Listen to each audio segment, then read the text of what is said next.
Hello les amis, j'espère que vous allez bien. On se retrouve pour une nouvelle vidéo produit terminé. Ça faisait super longtemps, à chaque fois je dis ça. Je me dis toujours que je devrais en faire une fois par trimestre et j'arrive pas à tenir le rythme. Bref, c'est l'histoire de ma vie et de mes vidéos. Donc des produits terminés, en veux-tu, en voilà. Je vais essayer d'aller hyper vite parce que comme d'habitude, il y en a beaucoup et je vais peut-être pas m'attarder 107 ans. La question est de savoir est-ce que je les rachète ou pas, est-ce que je les ai déjà rachetés, qu'est-ce que j'en pense, bref, ça peut vous donner une idée si c'est des produits qui vous intéressent éventuellement ou quoi, mais ce n'est que mon avis. Voilà, bref, c'est parti.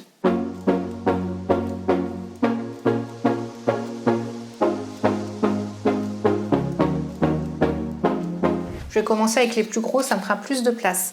Le gel douche Atoderm de chez Bioderma. Je l'avais acheté l'été dernier parce que j'avais eu une sorte d'éruption cutanée, des petits boutons, tout ça. Peut-être parce que j'avais pris le soleil, je sais pas trop. J'avais consulté le médecin, mais il savait pas non plus. Et je sentais en fait que j'avais besoin d'hydratation et tout ça. Bref, c'est pour ça que je l'avais pris. J'ai une confiance aveugle en Bioderma depuis toujours parce que je crois que c'est la marque que j'ai le plus acheté ces 10 dernières années, ces 15 dernières années même.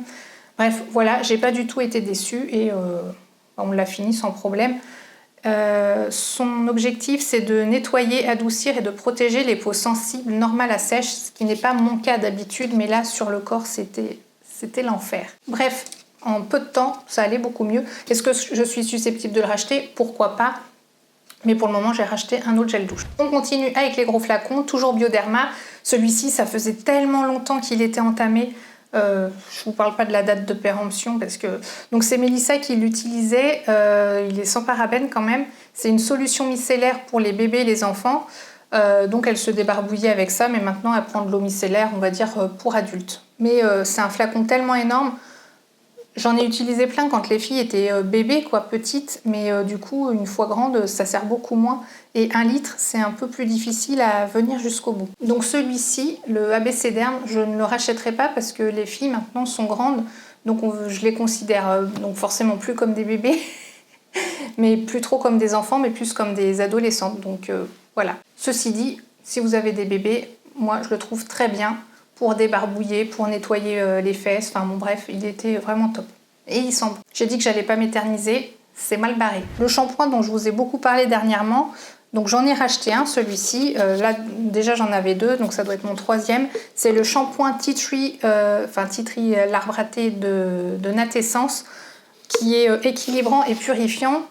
C'est avec ce shampoing-là, non, attendez, je dis n'importe quoi. En vrai, c'est avec ce shampoing-là que j'ai transité vers les shampoings sans SLS. En fait, avec celui-ci, il faisait pousser les cheveux et tout ça, c'était très bien, mais c'est pour les cheveux normaux, secs à fragiliser. Et moi, j'ai plutôt les cheveux à tendance qui regressent et tout ça. Donc déjà, c'était un gros shampoing. On l'a utilisé à 2 avec Mélissa, mais on avait quand même mis un petit peu de temps à aller jusqu'au bout. Et c'est vrai que j'avais du mal à avoir les cheveux assez bien équilibrés et tout. Puis je pense que c'était la transition du shampoing sans cochonnerie à du shampoing... La transition du shampoing avec cochonnerie vers le shampoing sans cochonnerie aussi qui a mis un petit peu de temps à faire son œuvre, on va dire. Et donc après on ait terminé celui-ci, j'avais pris celui-ci et du coup ça faisait tenir mes cheveux beaucoup plus longtemps, je crois sur 3 jours, et j'étais ravie. En plus, je crois que, celui-ci au ricin sent vraiment très très bon et celui-ci au tea tree sent très bon aussi. Ça, je vous le conseille si vous n'avez pas les cheveux qui regressent vite parce que voilà, il est à la kératine végétale, on sent qu'il hydrate en profondeur et tout ça. Pour moi, c'était un petit peu trop. Celui-ci, c'est plus si vous avez les cheveux qui ont tendance, le cuir chevelu qui regresse plus vite. Donc celui-ci, j'ai pas de raison de le racheter. Celui-ci, oui, il est déjà en backup. Alors, là, on va parler déodorant. Donc celui-ci, le Velleda au citrus déodorant roll-on. J'aime bien moi les roll-on en niveau déodorant. Il était très bien et il sentait bon le frais, le citron et tout ça. Donc lui, oui, je suis susceptible de le racheter, pourquoi pas. Celui-ci, c'est un bio aussi. C'est un mousse savon à l'aloe vera vanille qui est nul, archi nul. Et en plus, j'en ai un autre qui est déjà entamé qu'il faudrait que je termine pour avoir bonne conscience, mais je ne peux pas. On l'a tous essayé à la maison, hein. Même Seb, non seulement si tu as tendance à ne pas sentir, il va te faire sentir mauvais. Donc lui, c'est niette, ne pas acheter ça. Lui, le Velleda au citrus c'est possible de le racheter. Pour le moment, je ne l'ai pas racheté parce que j'ai trouvé une autre alternative qui est pas mal, dont je vous parlerai, je pense, bientôt. En gros, pour faire simple, je vais vous le dire tout de suite, c'est que je fais ma tambouille dans un déodorant Aromazone. Donc je prends la base et je rajoute 2 ou 3 autres trucs. Et pour Seb, pour moi, pour tout le monde, pour les filles, il est parfait. J'ai terminé la brume Hydra Bio de chez Bioderma aussi, qui est une eau apaisante, rafraîchissante. J'ai mis très longtemps à la terminer parce qu'en fait, j'utilise pas beaucoup des eaux comme ça. J'utilise plus des eaux florales, donc quand je les utilise d'ailleurs. Donc voilà, c'est une brume hydratante qui fait bien son travail comme d'autres. Elle n'est pas à l'eau thermale. Le shampoing que j'ai utilisé avant de passer au shampoing Nattessence, c'est un shampoing doux purifiant sans sulfate aux huiles essentielles de citron et de romarin de chez Melvita. Donc c'est un shampoing bio. Parce que cette démarche de vouloir passer au shampoing bio, je l'ai depuis longtemps, mais à chaque fois c'était des gros échecs cuisants. Et celui-ci, qui est pour cheveux gras, alors soit j'étais pas encore prête, ce que j'aimerais bien faire, c'est éventuellement le retester pour voir si maintenant ça se passerait mieux. Ou alors je ne mettais pas assez de produits. Je n'en sais rien. En tout cas, au niveau cheveux gras, ça se passait pas bien. C'était encore plus gras. Dites-moi si vous l'avez testé, qu'est-ce que ça donnait sur vos cheveux. Les 3 compléments alimentaires de chez June. Donc il y en a un pour les cheveux, il y en a un pour la peau et il y en a un pour la vitalité.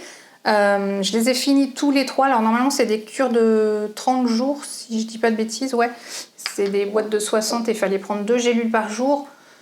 J'ai dû mettre au moins 2 ou 3 mois à le terminer parce que, évidemment, il faut prendre les gélules tous les jours. Et moi, ce que je faisais, j'oubliais la plupart du temps. Donc, je crois que je les prenais une fois tous les 3 jours. C'est toujours difficile de dire si les compléments alimentaires fonctionnent parce que moi, quand j'en prends, en fait, je me rends compte qu'ils fonctionnaient. Quand je me rends compte après, quand je ne les utilise plus, que par exemple, ma peau se détériore, que mes cheveux sont moins bien, que j'ai moins de patates et tout ça. Pour le moment, on va dire que ni plus ni moins. En tout cas, j'ai pas été malade jusque-là. Je touche du bois. Par contre, au niveau de la peau, si je pense qu'il y a quand même quelque chose. Parce que c'est vrai que, bien que des fois j'ai eu des petits débuts, parce que si vous avez vu ma vidéo de bilan de jeûne intermittent, le problème c'est pas le jeûne intermittent, c'est ce que je mange pendant mes périodes hors jeûne qui m'ont éventuellement posé des petits désagréments au niveau de la peau. Et je pense que ça a vachement, beaucoup, si je parlais bien ça serait mieux, ça a limité les dégâts et ma peau reprenait une apparence plus, disons avec moins d'imperfections plus rapidement, voilà, par rapport à quand je suis sans période de compléments alimentaires. Un produit démaquillant pour les yeux, je pense que tout le monde connaît, c'est le Cils des masques. Pareil, j'ai mis énormément de temps à le terminer parce que je me maquille pas énormément. Il est très bien, c'est un biphasé, il fait très bien son boulot et il est vraiment pas cher du tout, donc oui, je vous le conseille. Pour le moment, je ne l'ai pas racheté parce que j'ai un autre démaquillant pour les yeux, mais je pourrais le racheter. On passe à un exfoliant anti-imperfection au charbon de la marque Bioré. C'était marqué nouveau à l'époque, peau normale à grasse. Je pense que ce type de produit n'est pas recommandé pour les peaux sensibles. C'est beaucoup trop abrasif. En fait, depuis que je fais plus de gommage à ma peau, elle s'en porte mieux. Ou alors c'est les compléments alimentaires. Mais en gros, depuis que j'utilise plus ça, parce qu'il est terminé, je ne l'ai pas terminé hier, hein, ça fait déjà un petit peu plusieurs mois, eh bien, c'est vrai que ma peau est moins problématique. Et puis quand je l'appliquais, en fait, au bout d'un moment, même si je ne le gardais pas 3 heures sur le visage, hein, je faisais ça que dans la douche, pas tout le temps non plus, je sentais que ça picotait et c'était pas un picotement très positif. On continue avec 2 petites crèmes, alors c'est pas les grands formats, c'est les petits formats de chez L'Occitane. Il y a la crème pour les mains pour peau sèche au karité et fleurs de cerisier. Les deux, elles sentent vraiment très bon, elles sont super efficaces. Je sais plus comment je les avais eues, je me demande si c'est pas maman qui me les avait données. Bref, j'avais toujours ça dans un pot à crayon sur mon bureau parce que c'est ça qui est pratique avec le petit format, c'est qu'on le met dans un pot à crayon et hop. D'ailleurs, en ce moment, j'ai les mains très sèches. Franchement, je les adore. On continue dans les petits pots. Ça, je crois que ça devait être dans une Birchbox à l'époque où ça s'appelait Birchbox. C'est le soin hydratant texture légère de chez Bioderma dans la gamme Hydra Bio Gel Crème. C'est un bon gel crème hydratant qui est, je pense, ni pour les peaux sèches ou grasses ou quoi, c'est juste pour les peaux déshydratées et même si j'ai la peau qui a tendance à être grasse par moment souvent, elle est surtout déshydratée. Et ça, c'est le type de produit qui est super agréable à utiliser parce que c'est un gel crème. C'est frais, ça fait vraiment beaucoup de bien et on sent que ça hydrate en profondeur. Puis c'est Bioderma. C'est dommage qu'il ne soit pas bio avec des produits naturels. La Roche-Posay, pareil, Bioderma, la Roche-Posay, ce sont des marques de parapharmacie que j'affectionne beaucoup. Là, pareil, c'était aussi, je crois, dans une Birchbox. C'est dans la gamme Effaclar. Donc la gamme Effaclar, c'est pour les peaux justement grasses.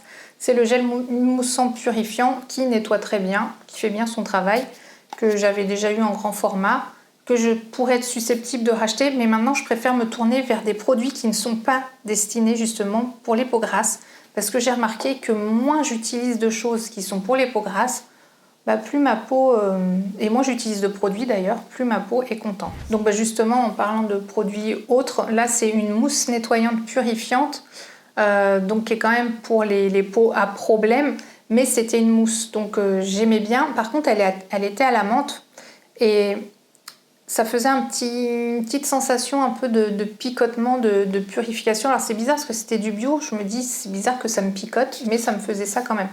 Elle par exemple je la rachèterais pas, ça c'est sûr. Mais elle n'était pas mauvaise en soi, mais j'en préfère d'autres. Alors là on a 2 petits flacons d'huiles essentielles de chez Pure Essentiel. On a l'arbre à thé et l'orange douce. Alors l'arbre à thé, je l'utilise souvent, soit pour des petits boutons, tout ça, mais quoique ça fait longtemps que je ne l'ai pas utilisé pour ça. Pourquoi j'ai utilisé ? Alors là, j'ai un trou de mémoire, je ne sais même plus pourquoi je l'ai utilisé. Alors peut-être dans des produits nettoyants ménagers. En tout cas, l'orange douce, c'est sûr, c'est celle que j'utilise quand je fais mon pchit magique, où je mélange donc 1 tiers de vinaigre blanc, 2 tiers d'eau. Je rajoute en gros un pchit, une giclée de liquide vaisselle et quelques gouttes d'huile essentielle pour que ça sente un peu meilleur que le vinaigre blanc. Et c'est de l'orange douce que je mets, ça sent très bon. Alors une eau micellaire de chez Bioderma dans la gamme Sebium H2O. Sebium H2O, c'est pour l'eau micellaire. C'est pour la gamme peau grasse à problème. Mais ça, c'était Angelina qui l'utilisait. Elle a terminé, voilà. C'est un produit que j'avais énormément racheté dans le passé. Mais voilà, maintenant, je me suis rendu compte que les eaux micellaires ne me faisaient pas forcément que du bien. Et depuis que j'en utilise plus, ma peau se sent mieux. Alors, le soin de jour, pareil, c'est un petit tube que j'avais eu dans une Birchbox, Thermalive Hydractive soin de jour, aux propriétés hydratantes. Je trouve que ça sentait super bon, ça. Ouais, j'aime beaucoup l'odeur. Ça sent bon, ça sent le frais. C'est à l'eau thermale de Ballaruc-les-Bains. C'était une bonne crème hydratante de jour. Voilà, je n'ai pas autre chose à dire. Je pense pas que je suis susceptible de la racheter parce qu'elle m'a pas laissé un souvenir incroyable. Mais elle était bonne quand même. Donc, si ça vous intéresse de vous renseigner dessus ou de la tester, pourquoi pas. Ensuite, le soin de chez Aven Clinéance. Je dis toujours Clinéance, mais c'est Clinance. Ouais, c'est ça, Clinance. C'est le EA du début qui me perturbe un petit peu. Clinance Expert, soin émulsion pour boutons et points noirs. C'est Angelina aussi qui l'a utilisé. Je pense qu'elle l'avait bien aimé. Voilà. Donc, je ne saurais quoi dire de plus. Elle ne m'a pas demandé de le racheter pour autant. Mais je pense qu'il était pas mal. Est-ce que vous connaissez les produits que j'ai mentionnés dans cette vidéo? Et si oui, lesquels sont vos préférés? Ceux que vous n'aimez pas non plus? Parce qu'il y en a que j'ai pas aimé. Voilà, si la vidéo vous a plu, comme d'habitude, laissez-moi un petit pouce en l'air. Vous pouvez me laisser un commentaire parce que je réponds toujours. Si vous n'êtes pas abonné, qu'attendez-vous? Faites-le, hein. Plus on est de fous, plus on rit. Si vous voulez voir d'autres vidéos sur ma chaîne, je vous les mets là et là. Peut-être qu'elles pourraient vous intéresser. Et puis moi, je vous dis à bientôt dans la prochaine vidéo. Ciao!